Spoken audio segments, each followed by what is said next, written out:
Hello and welcome to Aztecs All In, the podcast that goes all in on San Diego State sports. I'm Weiner along with Steve Perez. We are two Aztec alums with decades of experience in local media, and we have an Aztecs football team that is 1-0 and hoping to go 2-0 this week. Hey Steve, how are you? I'm good, and I am delighted to hear that you have finally joined Aztec Link, Lewis. That's such good news, not just for us and the Aztecs program, but for all those hard-working football players who are relying on this to help them get on through the rest of this program. They do work very hard, and after having watched them up close these last couple of weeks, you really get an appreciation for all of that. I am happy to help. I am a proud Spear member of Aztec Link. So those of you who have not yet joined, please do so. Coming up in this episode of Aztecs All In, we're going to talk about Idaho State, the Bengals, who come into town to Snapdragon Stadium this weekend. Coach Hoke talks about what it will be like facing a team with 70 new players, and he'll also talk about how important it is to improve from week 1 to week 2. We'll also hear from Jalen, Mayden, and Cooper McDonald about what they think about this week's upcoming opponent, and special news today for one of the San Diego State basketball players. But right now we're talking Aztec football and Idaho State. What are you thinking about the game, Steve? Well, first of all, I want to apologize for erroneously reporting the opponent on our last podcast. I had it wrong, and when you screw up in my world, you admit it and you correct the record.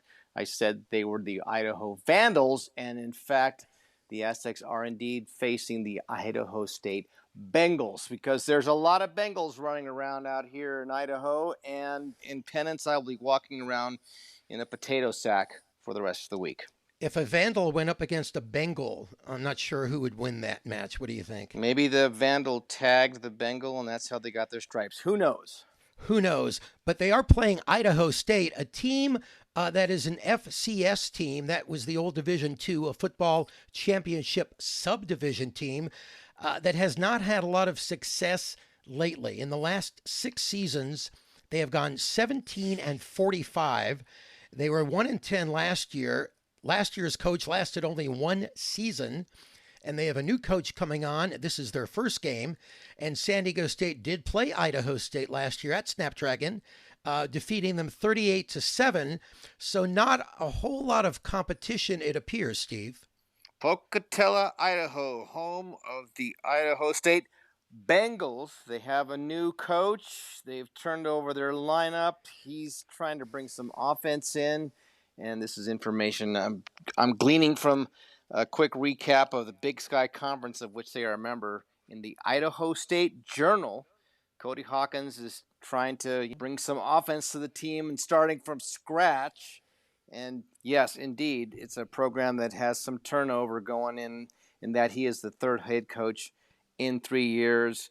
It'll be very interesting to see how much playing time each of all these players get in this wholly turned over program. So the Aztecs will be one of 2 D1 opponents that the Bengals face. So they will have a challenge with the Aztecs, and the Aztecs, when you listen to the players, are not taking this game lightly. Coach Hoke isn't taking it lightly either, and this is a big challenge for Coach Hoke and his staff. As I mentioned, there are dozens and dozens of new players on this team, new coaches that were not there last year, and that creates a bit of a challenge for Brady Hoke and his staff. This is as difficult as I've been coaching a long time. They have, I think, 70 new players on their team from a year ago. Offensively, we've looked at, because you track the background of the offensive coordinator, defensive coordinator. I mean, there's Washington State, there's Hawaii, there's UC Davis. So we've kind of looked at a little bit of all of it. And then defensively, Iowa State is similar, and the defensive coordinator, that in Bluffton University in Ohio. I mean, so it's going to be difficult, but the good thing is we have to be better fundamentally, and that gives us a lot of opportunity to get better because of the individual room, the fundamentals, and all those things that we need to get better at. So it's hard enough preparing for a team where you have plenty of film and a lot of information, but the challenge of facing a team where you don't even know the coaches or who the players are, that's a bit odd. That isn't typical. I think also, in all honesty, he's going to have his hands full. I mean, I've already used that cliche once in this podcast. That's right. I'm going to use it again. And that's having to retain his players' attention in consideration of this FCS opponent they have that they bested by 31 points last year. It's pretty much how do you continue to hold the team's attention in a game that the Aztecs are undoubtedly heavily favored to win. And the quarterback, Jalen Mayden, was asked to address that at a later point in the news conference. And so we have a compendium of him addressing that issue. But he also spoke about his working relationship with Mark Redmond, because Redmond did catch 2 touchdowns from Mayden, and how they've worked on developing a feel for where he can put the football for him to get the best chance to make a play on it. And then he also detailed his continued development as a starting quarterback, gaining more of a trust of his teammates, and then finally on this week's opponent, making certain they're not going to go to sleep on him this year in Game 2 of this season. Kind of build it up through the off season and stuff like that. Just a couple of times we stay after practice and I'm seeing how high he can actually jump, or how far his reach radius is. Like if I throw a back shoulder, like I want to say it was the third quarter, he had a wheel route and there was a guy tough on him and I put it kind of far back shoulder and he got that in for me. So I would just say I really have built up quite a comfortability with him and kind of just knowing the things he does well. I would say, I guess it gave the trust to my teammates more than anything, because for me, I had already kind of proved to myself that I could do it, and then them seeing me do it those games and then having a full off season to start this season, it's kind of, they already knew what I could do, and it wasn't like some transfer guy coming in and you didn't know what you were getting with him. So I feel like so there's a level of stability for them. Kind of what we say in the meeting room, they're a whole different team. They brought in a lot of different guys, so that last year's game is It's a whole new team, whole new coaching staff. So we prepare for them like everybody else. In this news conference, the media availability that we all heard on the Go Aztecs YouTube channel, Jalen Mayden also talked about how he practiced with the tight ends, going high for the ball. It's something they do weekly. He puts that ball as close to the crossbar as he can to see how much they can elevate to go on up for it. One advantage San Diego State has over Idaho State this weekend is that San Diego State has played a game already. They played in week 0, beating Ohio, so they've had a chance to play in front of the Snapdragon Stadium crowd and get their feet wet, so to speak. Idaho State, not the case. And especially for a team that's playing for a bunch of new coaches, that seems to be an advantage for San Diego State. And one thing Coach Hoke talked about today was improvement. He talked about past coaches that he's worked with and known in the past and how they feel the same as he, that it's really important to show improvement from game 1 to game 2. I think probably Lloyd Carr, or probably somebody before then, Dan Summerall at Toledo and Jack Harbaugh at Western Michigan we always talked about, you got to improve between the first and second game. And every year that's something that, we strive for, whether we win the first game or we get our tails beat like last year. We've got to be a better football team from the first game to the second game. And, it's going to go the same way, second to the third game. So if we can keep getting better, then, we'll be a decent football team. So the post-game news conference after the Idaho State game is going to be interesting, because if Coach Hoke does not feel the team has improved from week 1 to week 2, I think we're going to hear about it. Yes, and knowing head coaches the way I've come to know them by listening to their comments after the game. It's very seldom where they actually come out and say, yeah, we played an absolutely picture-perfect game. There's always going to be some things. And then he's going to avoid overpraising his team, going to praise highly the opponent they just finished facing on the field, because it's always good form. It's always bad form if you start bad-mouthing the guys you've been playing. I mean, that's you leave that to the fans and the media to do that. So I don't expect him, regardless of what the final score is going to be, to come out and start issuing gold stars and glowing reviews. That's just the nature of the beast. You never know what's going to happen after any particular game, but I'm pretty confident San Diego State, should handle Idaho State. But again, you got to play the game, right? Right. And just looking back at the Ohio game, and we're going to go to Cooper McDonald's comments in a moment. There were some solid parts in McDonald to the defense on that, and chief among them was the fact that they kept the opposing team out of the end zone.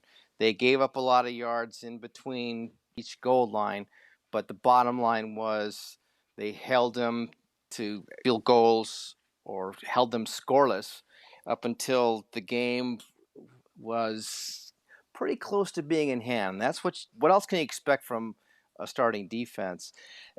Actually, the game, in the eyes of many fans, could have been over much sooner because safety Marcus Radcliffe, that's the Cathedral Catholic High School product, starting the game as a freshman, loses the pick six. That really pretty much could have sealed the game well before the closing moments.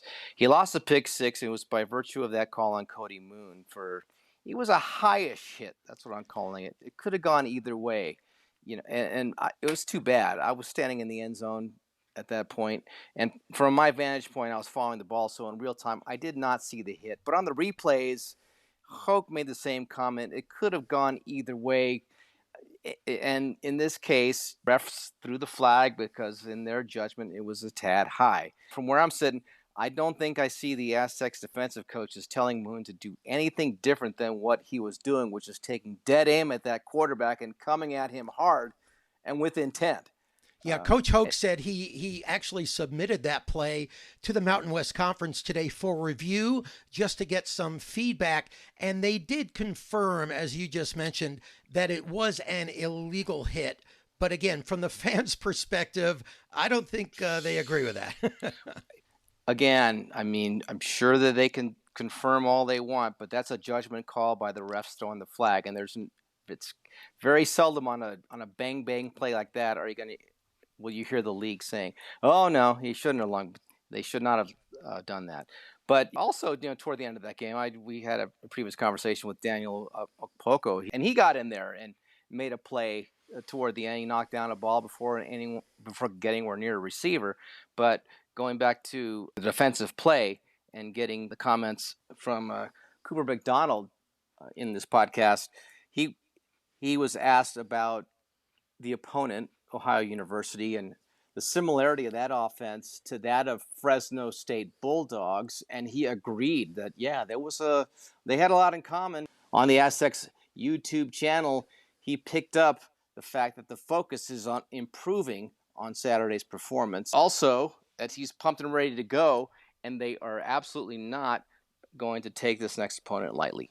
They were a solid offensive line. That team's you'll see them win 9-10 games this season. So they were a solid offensive line, but at the same time, we just have to have that one desire, that it factor to go back there and get that quarterback. He's a very good quarterback. Seeing him on film, I was like, oh wow, this guy can sling it around just like Weiner. So, I believe he has an older brother in the NFL, plays for the Jaguars. So, he's got that, and he was the MVP for their conference last year. So we had a lot of respect for the kid coming into the game. So, with all of our seniors that left last year, and my brother said, and then Michael Shawcroft, we had some guys step up. We had Cody Moon, Mountain West Defensive Player of the Week.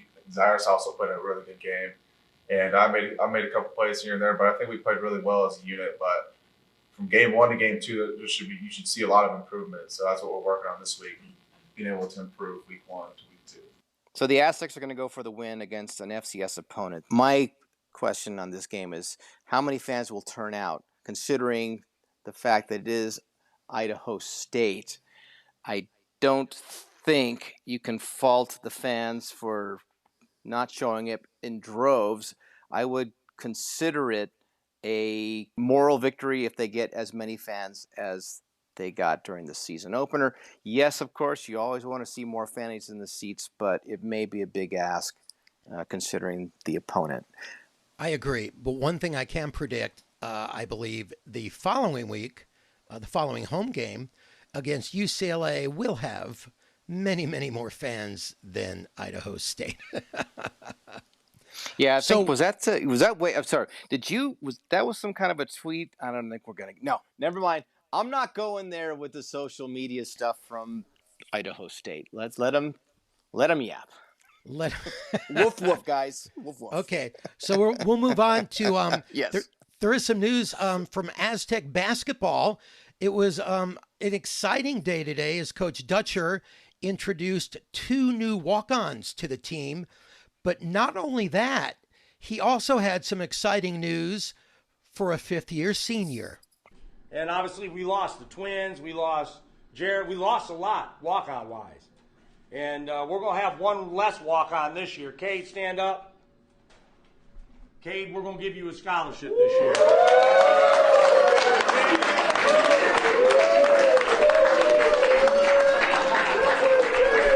Cade Alger, a 5th-year senior from Oakdale, a 6'9" forward, will be getting a full scholarship this year for his final season with San Diego State. And what does that mean as far as money? Well, it's about $30,000 in annual savings for him and his family with tuition, lodging, and food. Plus, he will get a monthly stipend from the Mesa Foundation. And I don't know if you remember who Cade Alger is, but he primarily played on the scout team, Steve. But last year at the end of the national championship game against Connecticut, you may recall he did get in for the final 30 seconds, and he did hit a 3-pointer. So Cade Alger will be getting a full scholarship, so congratulations to him. That's a great feel-good story, and that's probably one of the benefits of the Aztecs going as far as they did, grabbing some more national attention and some more contributions from the local community via the foundation. So always good to hear. On another side of the ledger, the Aztecs Hoops are saying goodbye to their player development director. In comments to the UT's Mark Ziegler, it sounds like J.D. Pollock is ready to hang up his coaching whiteboard and get to a more predictable lifestyle. Moving to Fort Worth, Texas, working in a trucking company that's owned by a TCU booster where he played the game. He's got family ties there that includes where his wife played volleyball, TCU. It sounds like the demands of coaching mean other demands go by the wayside. And in the comments to Ziegler, it sounds like he wants to spend less time with those demands in the college game and more time with his family and the kids. There's a lot of sacrificing that one must do in order to pursue the higher paying positions in the coaching world. And it sort of draws a parallel to something that I picked up in the September-October edition of Golf Magazine, where they interviewed Brandel Chambly, who's the Golf Channel, longtime Golf Channel announcer, and spent 20 years as a professional golfer. And he was asked in that interview, did you enjoy your life on the PGA Tour? Did you like the lifestyle? And he said, no, I did. He loved the grind, he loved the competition, but if he said that if someone had told me when I was 13 or 14 that you're going to be really good, you're going to play golf, but you're going to spend 2/3 of the time away from the people that you love, you're not going to be able to participate in a lot of things within your community, you're not going to be home for dinners and family milestones, he said he might have chosen a different route in life. This lifestyle is not for everyone. Once again, I made reference earlier in this podcast to the amount of sacrifices that everybody involved in the Aztecs program undertakes to make it as much a program that the fans and the community and they themselves can be proud of. It takes a lot of work, a lot of sacrifices. So again, I mean, I just want to close this podcast out with some appreciation and thanks for the effort that they're putting out, because in the end, they're doing it for the school and maybe the chance to go to a higher level, and they're doing it because they enjoy it, of course, and they love it, but there's a little community involvement as well, And sooner or later, it'd be nice to see the community come to appreciate that more and get behind them more. But we shall see. Yeah, all the power to him, leaving on his own terms, realizing it's time to move on. So congratulations to him, and thank for all the efforts that he's made for the San Diego State athletic program over the years. Yeah, of course, wish J.D. Pollock well. And that'll wrap up this edition of Aztecs All In. Steve Perez for Louis Weiner saying thank you for joining us. And don't forget to follow anything that we may have to say that it may even be intelligent and original on our Aztecs. We hope so. X channel at Aztecs_all_in on the X. And you can also send us some suggestions or some comments. You can even throw a little bite in there if you like. Our hides are nice and thick. We're big boys. We can take it. You can send it to aztecsallin@gmail.com. So once again, for Louis Weiner, I'm Steve Perez saying thank you for joining us. We will talk to you after the Aztecs take on Idaho State, the Bengals, Saturday at Jack.